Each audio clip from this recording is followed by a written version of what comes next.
자, 오늘 본문의 말씀을 가지고 우리가 함께 하나님의 돌보심이 어디에 있는가 하는 제목으로 함께 은혜를 나누겠습니다.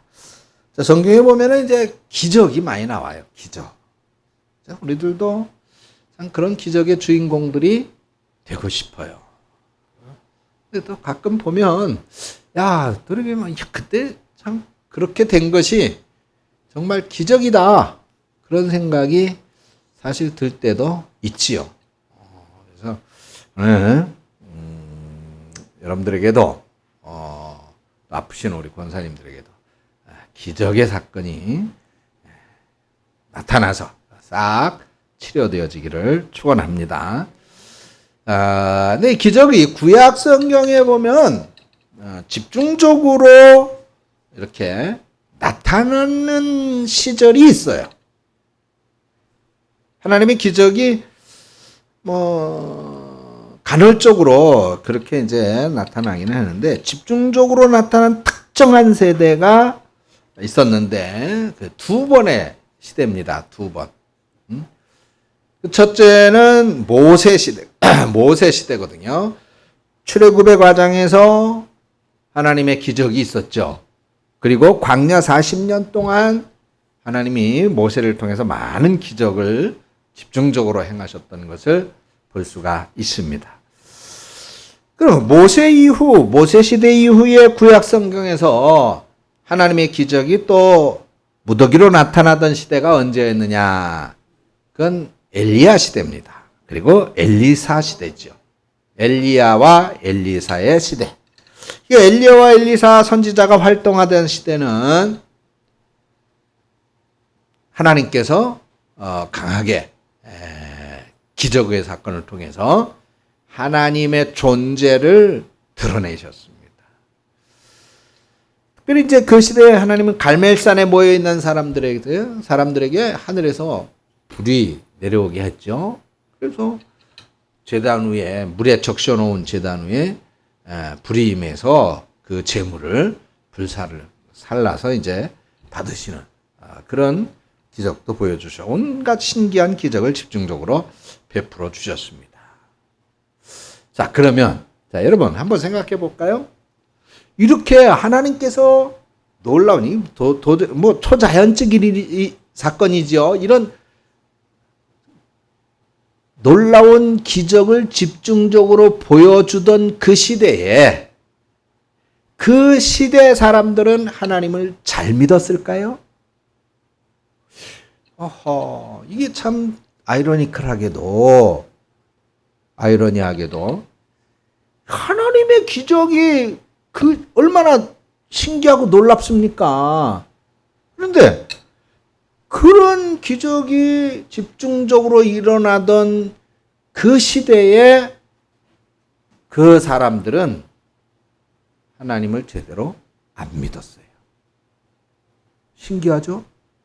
아니, 저도 정말 하나님께서 딱 한 가지만 기적을 보여주신다면 내가 정말 성경책 들고 휴전선 넘어갈 것 같아. 그렇지 않아요? 딱 한 가지, 아니 두 가지도 필요 없어요. 두 가지도. 생각해 보세요. 하나님께서 애굽에 10가지의 재앙, 이거 10가지 기적을 베풀어 주셨어요. 그 위대한 기적으로 자신들을 애굽에서 이끌어냈어요. 홍해바다가 갈라져 가지고 거기를 그냥 마른 땅같이 지나갔다고 그랬잖아요. 그거 아니 있을 수 없는 일이잖아요. 근데 그걸 직접 자신들이 경험하고 체험했단 말이에요. 그런데 그 사람들 어떻게 됐어요? 그렇게 기적적으로 홍해 바다를 건너자마자는 하나님을 찬양하고 막 춤추고 하나님 살아계시고 위대하시다고 그냥 온 민족들이 다 난리가 났었죠. 그래 모세가 조용해봐. 이제 우리가 이 홍해 바다를 건너왔으니까 안전하잖아. 이제는 내가 하나님 배웠고 산에 올라가서 기도 좀 하고 이제 우리가 여기서 이제 가나안까지 어떻게 갈 것인가 하나님과 기도하고 그렇게 해서 이제 응답받아 올 테니까 잠시 기다리고 있어. 그래가지고 시내산에 갔잖아요. 거기서 모세가 40일 동안 기도했어요. 기도하면서 이제 하나님으로부터 율법이라고 하는 걸 받아가지고 얼마나 중요해요, 율법. 그죠?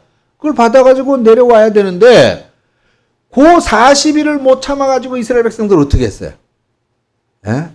그렇게 막 이런 엄청난 기적들을 경험하고 그 체험한 주인공들이 돼서 홍해 바다를 건넜을 때는 하나님을 그냥 위대하시다고 찬양을 하고 난리를 부리다가 며칠 안 돼가지고 모세가 없으니까 금송아지 우상을 만들어가지고 이 금송아지가 우리들을 애굽에서 이끌어낸 신이고 이 금송아지가 우리들을 홍해 바다를 건너게 한 신이고 이 금송아지가 앞으로 우리들을 책임질 신이다. 그렇게 했어요. 어? 얼마나 기가 막힌 일이에요. 하나님이 아까도 말씀을 드렸으면 가나안 땅, 야 내가 너희들에게 주는 땅이야. 하나님이 창조하신 땅이니까 이거 너희들에게 줄게. 아유, 그는 거기 7 부족이나 아직 지금도 살고 있다고 그러던데요. 아니야, 너희들이 가서 다 정복해. 다 쓸어버려. 너희들 땅이야. 그런데도 불구하고 그들은 두려워했어요. 두려워했다는 건 뭐예요? 믿지 못했다는 거예요. 아까 말씀드렸죠. 여호수아라고 하는 사람하고 갈렙이라고 하는 사람 단 2명 밖에는 믿는 사람이 없었어요. 하나님의 약속이야! 이걸 믿는 사람이 없었어요. 그래서 결국은 40년 동안 광야에서 돌아다니죠. 광야에서 돌아다녀. 방황이에요, 방황. 엘리야와 엘리사 시대도 마찬가지입니다. 하나님께서는 엘리야와 엘리사를 통해서 많은 기적을 보여주셨어요. 기도하니까 하늘에서 불이 내려오기도 했습니다. 이런 놀라운 장면들을 본 이스라엘 사람들은 당연히 회개하고 바알신이나 아세라신 같은 우상들을 버리고 하나님을 믿는 신앙으로 회복되어야 당연한 거 아니겠어요? 당연하죠. 당연하지. 그런데 그들은 회개하기는커녕 오히려 어떻게 했어요? 엘리야를 잡아 죽이려고 해요. 이세벨 왕비가 자신의 측근인 제사장들을 엘리야가 다 죽였다고 엘리야를 잡아 죽이려고 그래요. 자, 그런데 이게 여러분 성경이 구약 시대에 맞는 것도 예수님 시대도 마찬가지야. 예수님. 아니 예수님 시대 예수님이 얼마나 많은 기적을 행했어요. 뭐 물고기 2마리 보리떡 5개거든 뭐 거의 2만 명을 먹이셨죠. 죽은 사람을 살리셨죠. 나병 환자, 절름발이, 안전뱅이, 뭐 팔 고장난 사람, 중풍병자, 뭐 하여간 예수님 찾아다니면서 다 기적으로 고쳐주셨잖아요. 그냥 사람들이 따라다니면서 당신이 우리의 왕이 되어야 합니다. 당신이야말로 우리의 왕입니다. 수많은 사람들이 따라다녔어요. 그러던 그 사람들이 예수님이 예루살렘에 들어가 입성하셔가지고 십자가에 못 박혀야 될 시점에 이르렀을 때 어떻게 됐어요? 뭐 주먹질을 하고 손가락질을 하면서 저 예수를 십자가에 죽여야 한다고 아우성들을 쳤죠. 호산나 그러면서 예수님을 찬양하던 바로 그 사람들이에요. 바로 그 사람들. 그 사람들이 예수를 죽여라 그러고 또 소리를 지르고 있는.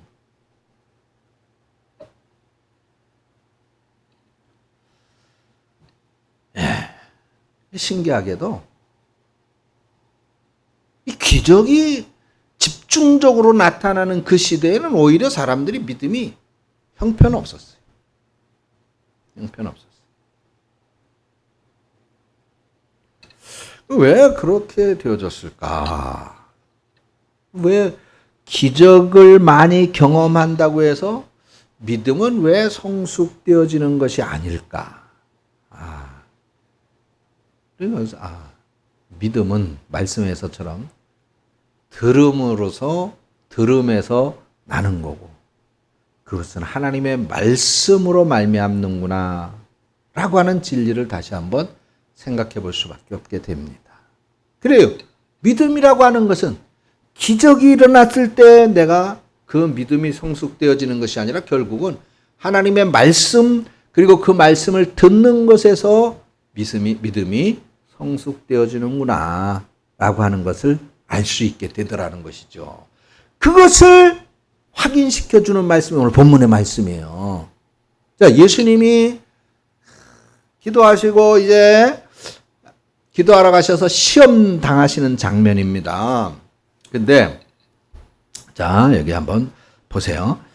예수께서 1절에 성령의 충만함을 입어 요단강에서 돌아오사 광야에서 40일 동안 성령에 이끌리셨다 이렇게 말했습니다. 자, 여러분 여기 뭐 우리는 그냥 뭐 그런가 보다 그게 아니라 예수님이 성령의 충만함을 입어 어디에 계셨어요? 요단강에 계셨어요. 그죠? 성령의 충만함을 입어서 요단강에 계셨는데 근데 장소가 바뀌어요. 성령에 이끌려 그 성령, 충만하신 성령께서 이 요단강에 계신 예수님을 힘들고 어렵고 고통스러운 광야로 아무것도 없는 광야로 이끌어 가셨습니다. 여기 요단강은 예수님이 세례 받으신 장소예요. 예수님이 세례 받으실 때 하나님의 아들이라 이는 내 기뻐하는 아들이라 하늘에서 음성이 들렸잖아요. 수많은 사람들이 기절초풍하는 그런 하나님의 음성이 들리면서 성령이 비둘기같이만 하나님의 영광이 분명하게 드러났습니다. 누가복음 3장에 보면 누가복음 3장에 보면 이 장면이 이렇게 묘사하고 있는데 첫째로 하늘이 열리고 둘째로 성령께서 예수님 위에 임하시고 세 번째로 하늘에서 하나님의 음성이 들렸다. 너는 내 사랑하는 아들 내가 너를 기뻐하노라 라고 하는 음성이 들렸다. 누가복음 3장 22절입니다. 그러니까 이 한마디로 요단강은 예수님께서 하나님의 아들이라고 하는 것이 드러난 장소고 하나님의 영광스러움이 드러난 장소예요. 나타난 장소예요. 얼마나 그 자리는 그야말로 기적 중의 기적이지. 예? 근데 오늘 본문은 뭘 말하고 있어요? 그런 예수님이 그런 영광의 자리, 그런 기적의 자리, 그런 권세의 자리에서 성령의 이끌림을 받아 광야로 들어갔다. 아무것도 없는 척박한 땅 광야. 그러니까 이거는 요단강과 광야는 정반대의 의미야. 요단강과 광야는. 그리고 광야는 고난의 장소고 시련의 장소고 시험을 당하는 장소예요. 그러므로 오늘 본문 1절에 보니 예수님께서 하나님의 아들이라는 정체성이 분명하게 드러나고 예수님이 처음부터 누리셨던 하나님의 영광이 아름답게 드러나던 곳이 바로 요단강이었는데 거기를 떠나서 지금 이제 고난의 땅인 광야, 고통의 땅, 시험의 장소인 광야로 들어갔다. 이렇게 말씀하고 있어요. 자, 그리고 여기서 또 이제 이건 뭐 간단한 말씀인데 여기서 또 우리가 주의 깊게 봐야 될 장면이 또 하나가 있어요. 자, 예수님께서 이런 영광과 기적의 장소, 하나님 아들의 권세, 권위의 장소인 요단강에 머물러 계셨던 시간과 예수님께서 광야에 들어가 머물렀던 시간에 큰 차이가 있다 하는 것을 한번 염두에 두셔야 됩니다. 자, 예수님이 요단강에 가신 이유는 세례 요한에게 세례받기 위해 갔어요. 그러니까 예수님께서 요단강에 머무신 시간이라고 할 것 같으면 세례를 받고 그 강에서 나오시는 그 시간이 뭐 몇십 분 되겠습니까? 제 예상으로는 뭐 많아봐야 1시간? 그죠? 몇십 분 정도, 뭐 그렇게 길지 않은 시간입니다. 세례강에서 세례받고 나오시는 거니까. 반면에 예수님이 광야에 계신 시간은 오늘 얼마라 그랬어요? 40일이야, 40일.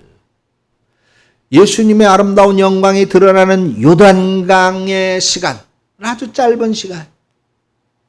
그러나 고통의 장소고 시험의 장소인 광야에서는 40일이라고 하는 오랜 시간을 계셨습니다. 여러분, 예수님께서 요단강에서 경험하신 체험과 그리고 광야에서 겪으시는 이 시험, 그리고 예수님께서 요단강에 머물러셨던 짧은 시간과 그리고 광야에서 오랫동안 고난을 당하시는 이 기간을 생각해 보시기 바랍니다. 어때요? 내 인생과 비슷하다. 내 삶이 이렇구나. 아마 모든 인생들이 다 그렇게 공감할 것 같아요. 우리는 정말 그래요. 매일매일의 삶. 일주일, 한 달, 1년, 10년, 태어나서 지금까지 살아오는 그 기간 동안 우리는 사실 정말 기쁘고 감사하고 행복하고 이것이야말로 하나님의 기적이다 체험하는 그런 시간들이 없는 거 아니에요. 있지요. 있지요. 어떤 때는 감격해서 하나님 감사합니다. 정말 내가 죽기까지 하나님께 충성하겠습니다. 이영근 목사님을 예수님처럼 내가 믿고 따르겠습니다. 그런 때가 있어요, 없어요?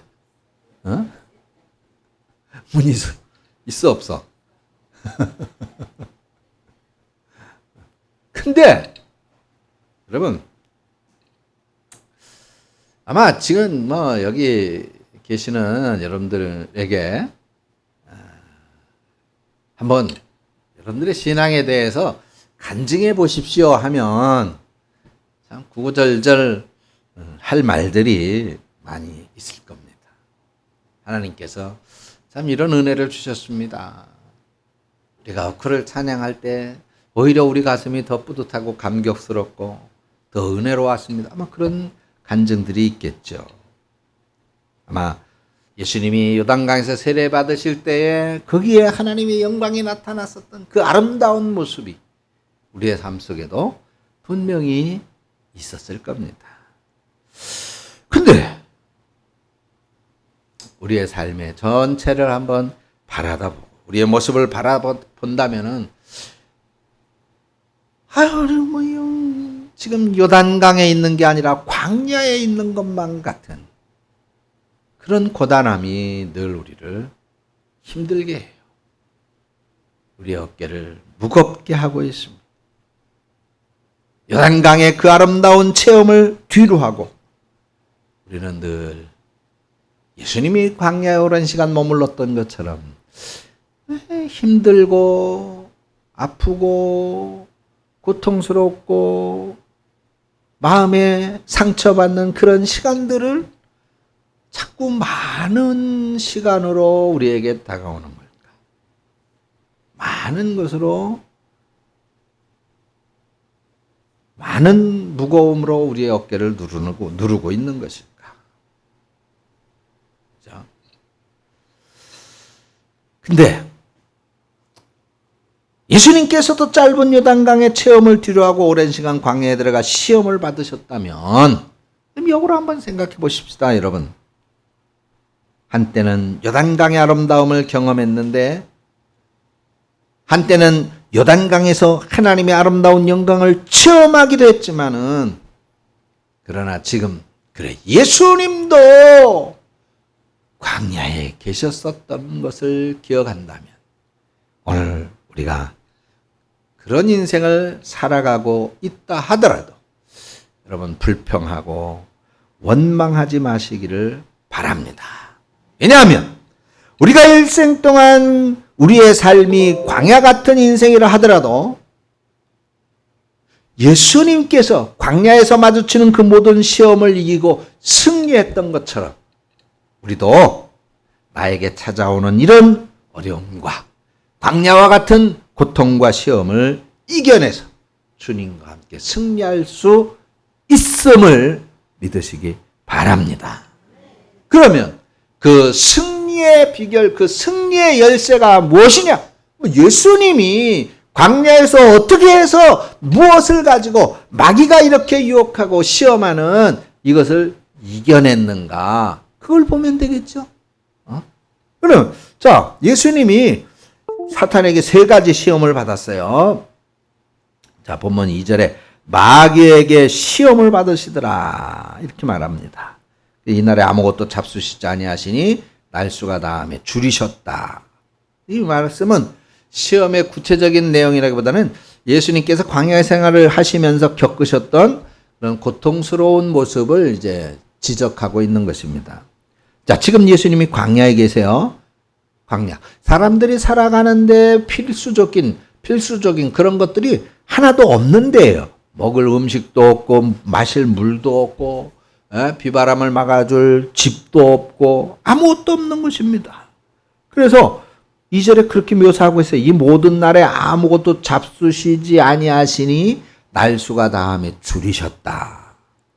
이거는 광야에서 생활했던 예수님의 모습이기도 하고 광야 같은 인생을 살아가는 오늘 저와 여러분들의 모습이기도 합니다.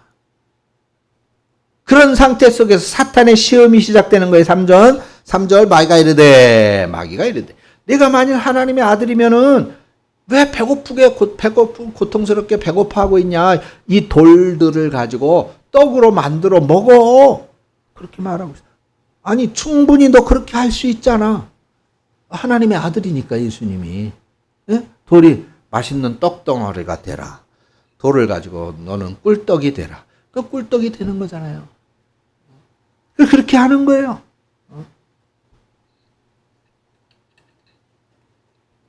자, 예수님이 지금 배가 고파. 음식을 얻지 못하니까 굶주리고 계셨어.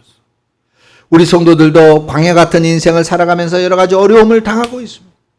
그럴 때 하나님의 아들이신 예수 그리스도, 하나님의 자녀라고 불리우는 저와 여러분들, 우리 그리스도인들을 향한 하나님의 보호하심과 하나님의 돌보심은 과연 무엇일까? 과연 어디에 있을까? 이 질문에 대한 사탄의 대답은 단순합니다.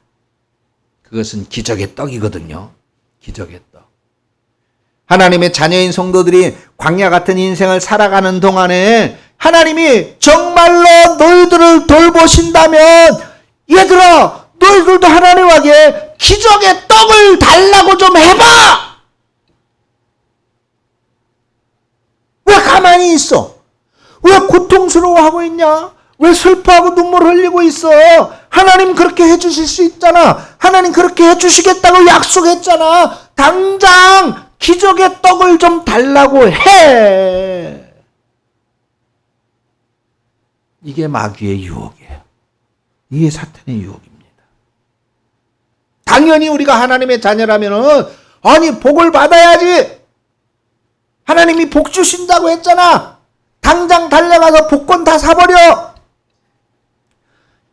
이게 마귀의 유혹입니다. 어떤 사람도 그래요. 야, 너 교회 다니고 예수 믿, 야, 기도 좀 해봐.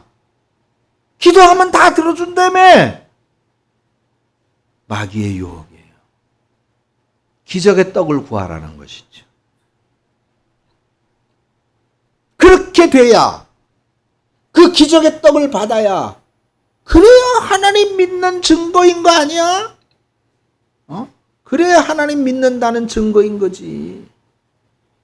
사탄은 말하고 있습니다. 그런데 여기에 대해서 예수님이 뭐라고 대답하셨을까?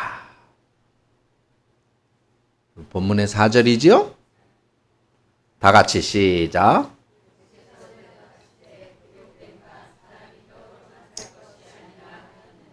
아멘.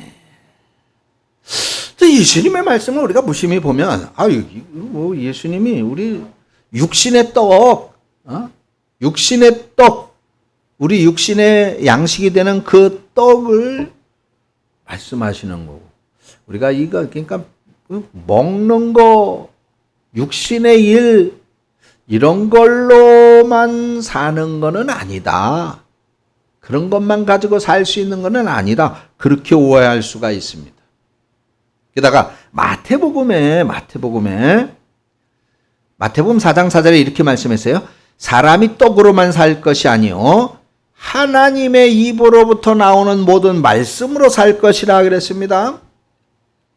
그러니까 우리가 언뜻 이해하면 이렇게 오해할 수가 있어요. 아, 하나님은 우리가 이 육신의 양식인 떡을, 육신의 양식을, 육신의 일을 중요하게 여기지 말고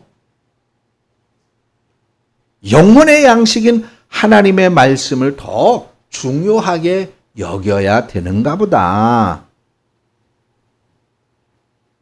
그렇게 생각할 수가 있습니다. 그런데 사탄이 예수님을 시험하는 그 첫 번째 시험의 주제가 뭐예요? 광야 같은 인생을 살아가는 동안 하나님의 돌보심이 어디에 있는가? 오늘 제목이잖아요. 이 주제입니다.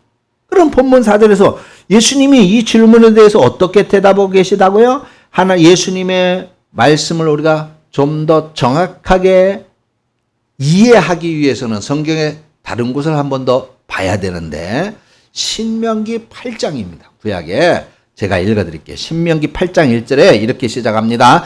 내가 오늘 명하는 모든 명령을 너희는 지켜 행하라. 이거 하나님 백성 이스라엘을 향한 하나님의 명령이고, 그리고 이제 이 명령에 대한 하나님의 약속이 등장하는데 그리하면 너희가 살고 번성하고 여호와께서 너희의 조상들에게 맹세하신 땅에 들어가서 그것을 차지하리라. 할렐루야. 이게 하나님의 약속이에요. 모세가 신명기 8장의 말씀을 이스라엘 백성들한테 선포하고 있을 때 그때 그들은 가나안 땅에 있었던 게 아니야. 광야에 있었거든요. 광야 40년 생활을 살 때입니다. 오늘 본문 누가복음 4장과 마찬가지로 이 장면에서도 광야 40년은 시험의 장소고 시험의 때였다 하는 것을 알 수가 있죠. 그래서 이 시험을 통과하는 방법에 대해서 신명기 8장 1절에 뭐라고 말씀하는 것이 뭐라고 말씀하고 있다고요? 하나님의 말씀을 들어라. 그리고 하나님의 말씀을 믿어라. 그리고 그 하나님의 말씀에 순종해라. 이걸 말씀하고 있는 거예요. 그렇게 하면 이 시험을 통과하게 될 것이고 이 시험을 통과하게 되면 어떻게 되겠다는 거예요? 하나님께서 주신 약속대로 가나안 땅에 들어가게 될 것이다. 이렇게 말씀하고 있어요.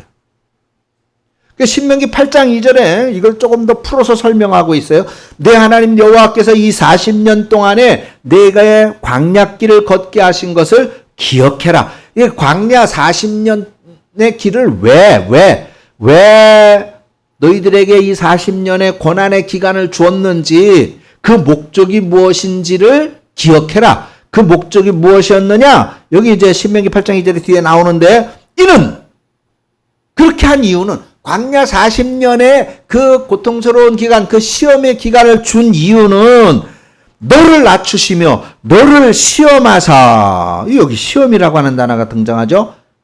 그러면 그 시험의 내용이 뭐라는 거예요? 아까 8장 2절에 그 앞에 8장 2절에 내 마음이 어떠한지, 하나님의 명령을 지키지 않는지 그걸 확인하시겠다는 거죠. 그렇죠? 그래요. 그걸 확인하시겠다는 거야. 자, 그래서 오늘 이제 본문에서 예수님께서 인용하신 말씀이 신명기 8장 3절에 등장하는 거예요. 너를 낮추시며 너를 줄이게 하시며 또 너도 알지 못하며 내 조상들도 알지 못하던 만나를 내게 먹이셨다. 여기 만나가 등장을 해요. 만나는 하늘에서 내려온 양식입니다. 일반적인 음식이 아니에요. 만나는 말 그대로 기적의 떡입니다.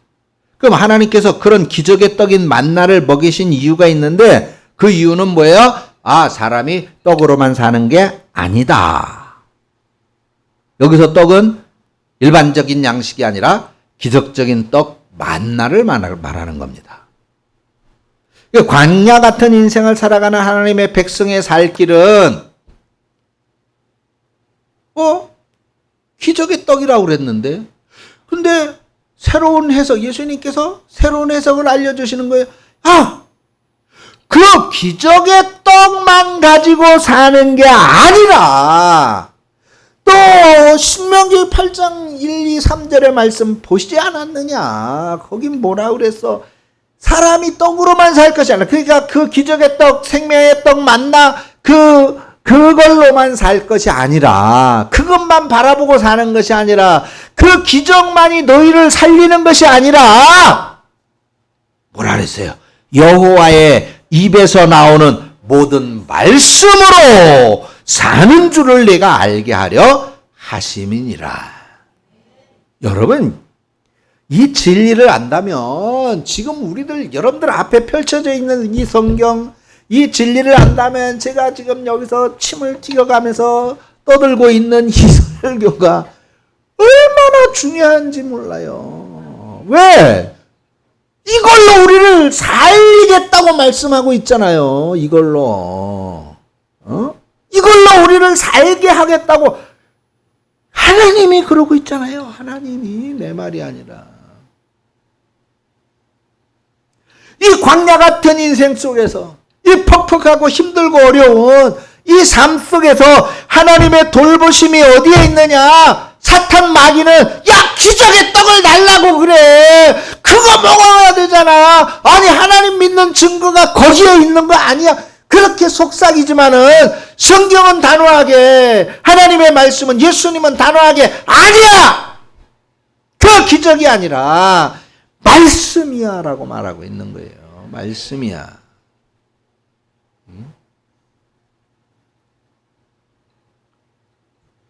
사랑하는 성도 여러분, 그래요. 때로는 그렇습니다. 아니, 사실 나도 그래요. 솔직하게. 나도 때로는 그래요. 복권 좀 사볼까? 나도 그래요. 우리 공권사님이 아파서 아니, 내가 한번 예수님의 이름으로 나을지어다. 그러면 그냥 팍 나면 내가 얼마나 그냥 여러분들이 다 나를 그냥 신을 보듯이, 우리 홍순대 권사님도 막 내가 기도만 한번 해주면,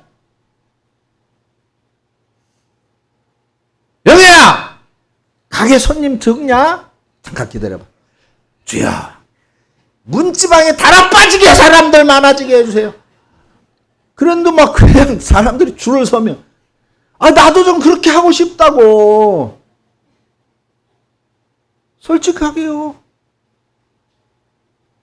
근데 하나님은, 아니, 야, 이 목사, 너 그건 마귀의 소리야. 그렇게 말하고 있는 거야.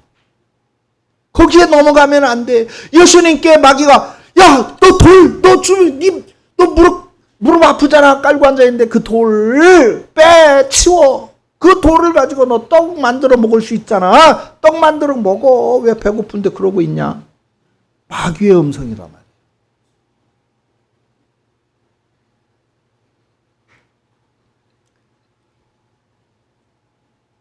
그런데 예수님은 단호히,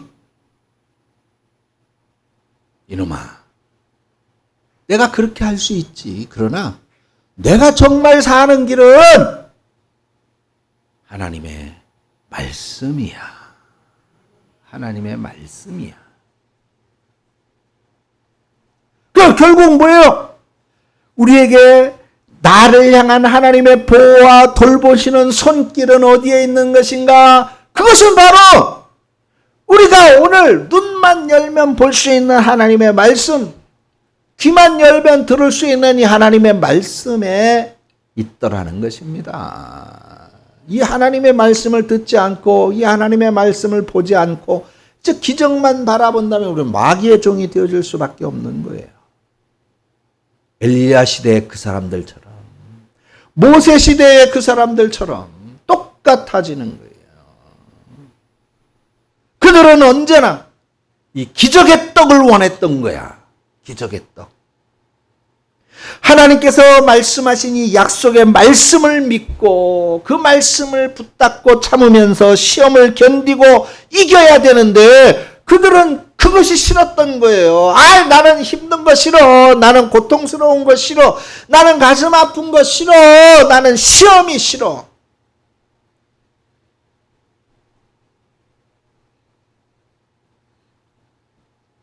사랑하는 성도 여러분,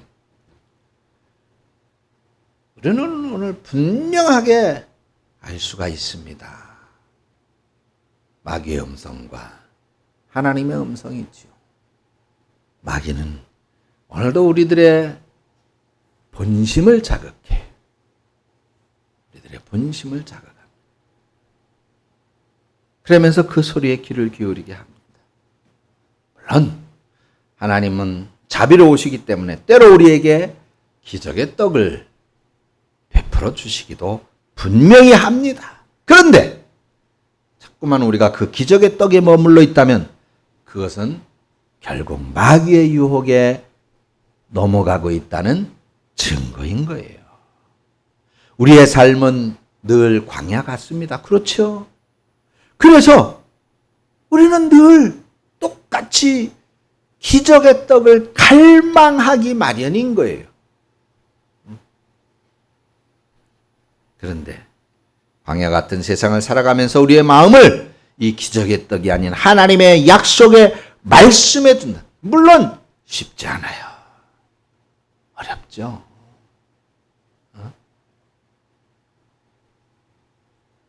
그러나 그 약속의 말씀에 둔다면 예수님께서 사단의 시험을 이기셨듯이, 그래서 오늘도 우리도 주님을 따라서 하나님의 약속의 말씀을 믿고 신뢰하면서 사단의 시험을 능히 물리쳐 이길 수 있음을 믿으시기를 축원합니다. 내가 오늘 명하는 모든 명령을 너희는 지켜 행하라. 그리하면 너희가 살고 번성하고 여호와께서 너희의 조상들에게 맹세하신 땅에 들어가서 그것을 차지하리라. 지금 우리는 광야 같은 인생은 살아가지만 하나님의 이 말씀은 반드시 약속이기에 현실이 되어 저와 여러분들의 삶 앞에 나타날 것입니다. 그리고 바로 그것에서 우리는 주님의 선하신 손이 지금도 우리를 돌보아주고 계신 것을 분명히 깨달아 알게 될 것입니다. 기도하겠습니다. 하나님 은혜를 감사합니다. 주님, 때로는 정말 간절히 기적의 떡을 필요로 합니다. 자비로우신 하나님께서는 또한 우리의 마음, 우리의 안타까움을 아시기에 기적의 떡을 주시기도 하지요. 그러나 하나님, 우리가 진정한 그리스도인, 믿음이 성숙되어지는 그리스도인이라면 기적의 떡에 머물지 말게 하시고 마귀의 유혹의 소리에 귀 기울이지 말게 하시고 예수님처럼 단호히 하나님의 말씀을 붙잡고 사는, 승리하는, 이겨내는 삶이 되게 하여 주시옵소서. 예수님의 이름으로 기도합니다. 아멘.